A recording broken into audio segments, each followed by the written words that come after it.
రాట్లేదా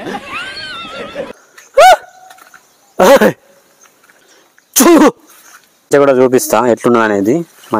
కోతులు కావాలంటే అంత ఈజీ కాదు మామ. ఏదో ఒక కడ కూర్చొని సెల్ ఒత్తుకుంటున్నా. అయితే ఏమైందంటే సో ఆ రోజు మనకు కొంచెం దెంగులు అయినాయి. నాన్న తిట్టిండు ఇట్లా అరిగి చేసేందుకు. నమస్తే అందరికీ, welcome back to my channel. So ముచ్చట ఏంటిదంటే ఈరోజు అయితే ఇంతకుముందు ఒక వీడియోలో చెప్పిన కదా మన పత్తి చేనికి కోతులు వచ్చి ఖరాబ్ చేస్తాను. సో ఆ చేనికి నాన్న నైట్ పండగ పోయి అటే ఉన్నాడు. ఇప్పుడు టైం వచ్చేసి 8 అవుతుంది. మనం ఇప్పుడు ఆ చేనికి పోయినాం అనుకో, నాన్న ఇంటికి వచ్చి అన్నం తిని మళ్ళీ ఎడ్లు పట్టుకుని ఆ చేనికి వస్తాడు. సో ఇప్పుడైతే మనం ఆ చేనికి పోవాలి, నాన్న ఇంటికి పంపాలి. మనం ఇప్పుడైతే బండి పట్టుకుని పోదాం. చలో ఇప్పుడైతే బండి పట్టుకొని చేనికి పోదాం. ఇక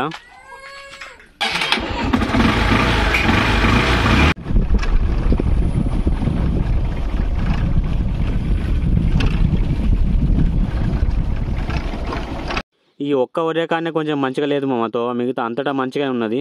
ఈ మధ్యనే బండలు వేసిండ్రు, బండి వెళ్తుంది. సో మొత్తానికైతే చేను దగ్గరికి వచ్చినాం మామ. సో ఇదే మన చేను. ఇప్పుడు ఈ చేనుకి మనం కోతులు కావాలి ఉండాలి. సో బండి అయితే అక్కడ పెట్టి ఇక చేనుకి అయితే పోతానా. ఏళ్ళ పత్తి అయితే సాగు వస్తాయింది. మనం 2 సార్లు పెట్టినాం కదా, ఘోరంగా కలుపుకపోయింది మొత్తం. ఇలా పందులుండి మీద పడేది కూడా తెలియదు, అంత ఘోరంగా ఉంటుంది. ఎందుకంటే అడవికి దగ్గర ఉంటుంది కదా, పందులు కూడా ఉంటాయి. మరి పెద్దగా అయితే పత్తి అయితే ఘోరంగా ఉన్నది. ఇలా పందులుండి మీద పడేది కూడా తెలియదు, అంత డేంజర్ ఉన్నది. సో ఇక మనం చేనికి వచ్చిన మళ్ళీ నాన్న అయితే ఇప్పుడే పోతాడు ఆల్రెడీ. ఇప్పుడు టైం వచ్చేసి 8:30 అవుతుంది. ఇక నాన్న ఇంటికి పోయి ముఖం దోమి అన్నం తిని మళ్ళీ ఎడ్లను పట్టుకొని ఇక్కడికి రావాలి. ఇదే చేనికి నాన్న రావాలంటే దగ్గర 12 అవుతుంది అనుకో. 12 అయ్యేదానికి మనం ఇక్కడ కావాలి ఉండాలి, కోతులు కావాలి. నాన్న అంచినాకనే మనం మళ్ళీ ఇంటికి పోవాలి. ఇక మన చేనులో కాయలు పడతానే పందులు వస్తే ఖరాబ్ చేస్తాయని చెప్పిన కదా, ఇక మంచిగా పెట్టిండు కదా ఆల్రెడీ నాన్న. ఇక నైట్ పండొచ్చిండు, అందుకే ఇక్కడనే ఉండే పొద్దున. ఇక మనం వచ్చిన మళ్ళీ ఇప్పుడే ఇంటికి పోయిండు. సో మంచిగా కూడా చూపిస్తా ఎట్లున్నా అనేది. మంచిగా దగ్గరికి వచ్చిన ఆల్రెడీ. ఫస్ట్ ఇట్లా చూసుకున్నట్టయితే ఒక నిచ్చెన ఉన్నది. ఎందుకంటే మంచి ఎక్కేందుకు నిచ్చెన కావాలి కదా. నిచ్చెన తెచ్చింది ఇంటికి కాంచి. నిచ్చెన ఉంది. ఒక నీళ్ళ బాటిల్ పెట్టుకున్నాడు. ఒక చత్తిరి ఉంది. నైట్ అలికిరి చేసేందుకు ఒక డబ్బా తెచ్చిండు కొట్టేటందుకు. ఇక పైన అయితే ఇట్లా కవర్ పరదేసిండు మామ, ఎందుకంటే వర్షం వచ్చినప్పుడు నానకుండా. ఇవన్నీ మొత్తం కొయ్యలేసిండు. యాక్చువల్లీ తడకెత్తే మంచిగా ఉంటుంది అన్నట్టు, కానీ ఏంటంటే తడక లేకుండే ఇటుకే మొత్తం కొయ్యలు నరికి మొత్తం కొయ్యలు వరిసిండు.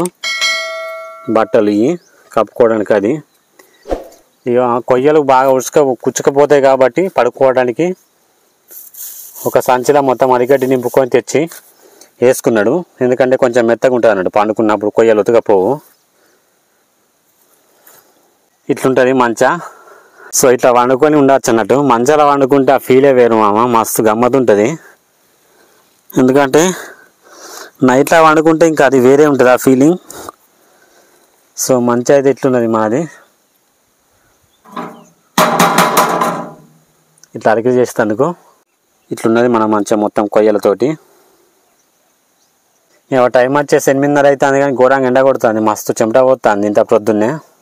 ఇట్లా మంచి ఎక్కున్నాం అనుకో, ఇక్కడ ఏం అలికిరైనా కానీ మనకు క్లియర్గా కనబడుతుంది. ఎందుకంటే మనం హైట్లో ఉంటాం కదా, మనకు మొత్తం తెలిసిపోతుంది.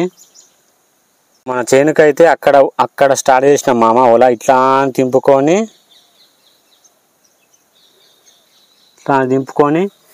సో అక్కడి వరకు ఉంది. అక్కడ ఒక చెట్టు కనిపిస్తుంది, ఇప్ప చెట్టు, అక్కడి వరకు ఉంది. సో ఇప్పుడైతే మంచిగా దిగుదాం.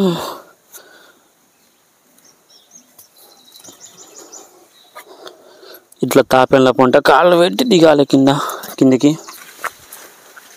సో ఇప్పుడైతే అటు ఒలకే పోదాం. ఒలకే పోయినాక ఎట్లుంటుంది అనేది చూపిస్తా. కోతులు కావాలంటే అంత ఈజీ కాదు మామ, ఏదో ఒక కాడ కూర్చుని ఉన్నాడు కాదు సైలెంట్గా. కోతులు కావాలంటే ఎట్లుంటుందంటే చూపిస్తా. అక్కడ ఓలా కనిపిస్తుందా, అక్కడి నుంచి ఇట్లా అని అక్కడ వరకు ఉంది ఓలా. మనం ప్రతి 5 నిమిషాలకు ఒకసారి ఈ ఓల పొంట ఇట్లా చుట్టూ తిరుక్కుంటుండే. ఎందుకంటే మనం ఎప్పుడైతే అలికిరి చేస్తూ బంద్ చేసి సప్లైగా సైలెంట్గా కూర్చుంటామో, అది సైలెంట్గా సౌండ్ రాకుండా మెల్లగా కిందికి వెళ్ళి వచ్చి ఓలను లేపుకొని వచ్చి పత్తికాయని తినుకుంటుంటాయి. ఫస్ట్ రోజు ఏమైందంటే నాకు తెలియక కూర్చొని సెల్ ఒత్తుకుంటున్నా. అయితే ఏమైందంటే అది ఒకటే ఉండే, సైలెంట్గా వచ్చింది, ఓలను లేపుకొని వచ్చి పత్తికాయలు తిన్నది.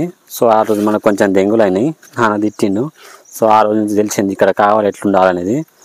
ఇప్పుడైతే మొత్తం ఇట్లా ఉలపుంటూ ఎప్పటికీ తిరుగుకుంటుండే ప్రతి 10 నిమిషాలకు ఒకసారి, లేకపోతే అవి వచ్చింది కూడా మనకు తెలియదు, సౌండ్ రాకుండా వస్తాయి మెల్లగా. ఇంకొక విషయం ఏంటిదంటే మనం అట్నుంచి ఇంటికాంచి వచ్చే తోవ ఇట్లుంది కాబట్టి మనకు ఒక పక్కకే అడవి ఉంది, ఒక పక్క నుంచి వస్తాయి. ఇప్పుడు ఇటు చిన్న గుట్టు ఉన్నది, ఇటు నుంచి చెట్లు ఉన్నాయి కాబట్టి ఇటు నుంచి వస్తుంది కాబట్టి మనం ఇటు వన్ సైడే మనం చూసుకోవాలి. చేను అందరి చేనుల కంటే లాస్ట్కి ఉంటుంది కాబట్టి మనకు వన్ సైడే అడవి ఉంటుంది, చిన్న గుట్టు ఉంటుంది, చెట్లు ఉంటాయి, అట్నుంచే కోతులు వస్తాయి కాబట్టి మనం అటుకి కావాలంటే అయిపోతుంది, మనకి వేరేకి ఏం ప్రాబ్లం లేదు. ఒకసారి మనం అలికి చేసేటప్పుడు నోటితో మొత్తుకోవాల్సి ఉంటుంది, అందుకే ఒక్కొక్కసారి మనకి మొత్తుకొని గొంతు పోతుంది కాబట్టి ఒక బాజా తెచ్చిన. ఇదేంటిదంటే మనకు మహాశివరాత్రి అప్పుడు మనకు దొరుకుతాయి కదా బాజాలు, అది తెచ్చిన. ఇట్లా ఊదొచ్చు అన్నట్టు, ఇట్లా ఊదొచ్చు. సో అందుకే ఇది ఒకటి తీసుకొచ్చి, దీని ఇటు సైడ్ ఉండే కవర్ పోయింది, అందుకే ఇది ఊదలేదు. దీన్ని టైట్గా పట్టి ఊదినప్పుడు వస్తుంది సౌండ్. కవర్ పోయింది కాబట్టి వేరే కవర్ పెట్టిన. దీని ఒకసారి ఊదుదాం ఎట్లా సౌండ్ ఉంటాయి. మా కష్టాలు ఇప్పుడు నానొచ్చేదానికి అది ఇక్కడనే మనం వెయిట్ చేయాలి. ఇక ఉండి మనకు ఘోరంగా బోర్ కొడుతుంది. సెల్ చూద్దామని అంటే టైం దొరకదు. సో ఇక నుంచి అయితే మన ఛానల్లో రెగ్యులర్గా వీడియోలు వస్తూనే ఉంటాయి. మీరందరూ మన వీడియోలను చూసి మన ఛానల్ని కొంచెం సపోర్ట్ చేస్తారని ఆశిస్తున్నాను. ఎందుకంటే మన ఛానల్ ఇప్పుడే కొంచెం చిన్నగా మెల్లగా గ్రో అవుతుంది. మీరందరూ మంచిగా సపోర్ట్ చేయాలి మన ఛానల్ని. ఇక ఇంతకుముందు ఇట్లా మన చేనులోకి వెళ్ళి కరెంటు పోయేది, ఇట్లా అడవిలోకి వెళ్ళి మోర్లిగూడెంకు. కానీ ఇక మనోళ్ళు కొందరు ఏం చేసిందంటే తీగలేసి పందులను ఆటిని చంపిన మళ్ళీ ఇట్లా కరెంటు ఒకట లైన్ కట్ చేసిండు. ఇప్పుడు కరెంటు పోతలేదు. పోయిన ఎండాకాలం ఇలా కల్టివేటర్ కొట్టేటప్పుడు అది సపోర్ట్ వైర్ ఉంటుంది కదా, తట్టుకొని టమ్మ మీద కింద పడ్డది.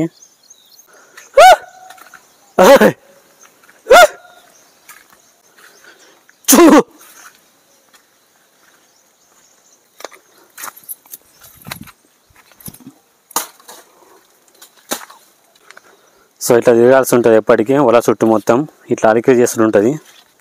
ఇంతకుముందు మా పత్తి చేను చుట్టూ కోతులు రాకుండా ఒల కడతానని ఒక వీడియో పెట్టినాయి కదా, దాని కింద కొందరు కామెంట్ బాక్స్లో ఏమన్నాలంటే ఆ ఒలకు ఎంత అవుతుంది, అది ఎక్కడ దొరుకుతుంది, అది కడితే కోతులు రావా అని అడిగిండ్రు కింద కామెంట్ బాక్స్లో. ఇది కట్టి కూడా లాభం లేదన్న, ఎందుకంటే మేము ఏదో తీసుకున్నాం కానీ ఇది కట్టి కూడా లాభం లేదు. ఎందుకంటే ఇది ఉన్నా కానీ కోతులు ఆల్రెడీ వస్తాయి, మేము కావాలంటాను, మీకు ఇది కట్టడం ఎందుకు అని నేను అంటున్నా. ఎందుకంటే ఇప్పుడు డైరెక్ట్ వచ్చిందంటే కోతులు పడకుండా కొంతవరకు ఇది కోతులు భయపడి రాకుండా ఉంటే ఇది పనిచేస్తుంది, కానీ కోతులను అయితే ఇది రాకుండా కాపాడలేదు. సో అది మ్యాటర్. సో ఇటు సైడ్ మొత్తం గుట్టే ఉంటుంది, ఇక్కడ నుంచి అయితే అక్కడి హైట్ వరకు గుట్టు ఉంటుంది. చిన్నగా అంటే బాగా పెద్దగా ఏముంటుంది గుట్ట. సో ఇప్పుడు టైం వచ్చేసి 11 అవుతుంది మామ. నాన్న అయితే ఇప్పుడే వస్తాడు, అక్కడి వరకు అయితే అందిండు. సో ఇక నేనైతే ఇప్పుడైతే ఇంటికి పోతున్నా. ప్రొద్దున అన్నం తినకుంటేనే వచ్చిన మామ. ఇట్లుంటాయి మా రైతుల బాధలు. ఈ వ్లాగ్ను అయితే ఇంతటితో ముగిస్తున్నాను. ఈ వీడియో మీకు నచ్చినట్టయితే లైక్ చేయండి, షేర్ చేయండి, కామెంట్ చేయండి. అలాగే మన ఛానల్ని సబ్స్క్రైబ్ చేసుకోవడం అయితే మర్చిపోవద్దు మామ. ఉంటా మరి.